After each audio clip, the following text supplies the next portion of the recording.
Hello guys, അപ്പം ഞങ്ങൾ ഇന്ന് ഇവിടെ വന്നിട്ടുള്ളത് എർത്തനാട്ടേക്കാണ് വന്നിട്ടുള്ളത്. അപ്പോൾ ഞങ്ങൾ ആദ്യം പുഴയിൽ പോകണം എന്നോട്ടോ വിചാരിച്ചു ബട്ട് ഗൈസ് പറ്റിയില്ല. എന്തുണ്ടായിച്ച പക്ഷേ പുഴയ്ക്ക് പോകാൻ ഞങ്ങൾക്ക് സാങ്കേതിക പ്രശ്നങ്ങൾ മൂലം ഞങ്ങൾ പുഴയ്ക്ക് പോക്ക് മാറ്റി വെച്ചിട്ടുണ്ട്. നിങ്ങൾ വിചാരിക്കുന്നുണ്ടാവും എർത്തനാട്ടുകാരെ ആരുടെ വീടാണ്? ഞങ്ങളുടെ അമ്മമ്മയുടെ വീടാണ്. ഞങ്ങൾ വൈബാക്കാൻ വന്നത്. ഞങ്ങൾക്കറിയാലോ, ഞങ്ങൾ എവിടെ ചെന്നാലും വൈബാണ് അല്ലേ? അല്ലാരാദ്യം വൈബ് കുറഞ്ഞിട്ട് വൈബിൽ കുറഞ്ഞൊന്നുമില്ല.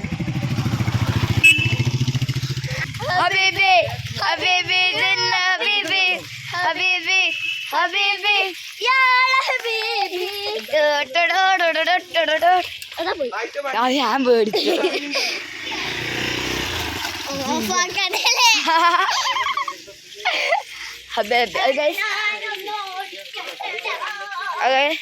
വണ്ടി എന്ന് പറയുമ്പോൾ ഞാൻ ചെറുതായിട്ടൊന്ന് പാനിക് ആയതാണ്. ഓക്കെ ഗായ്സ്, അതിഥി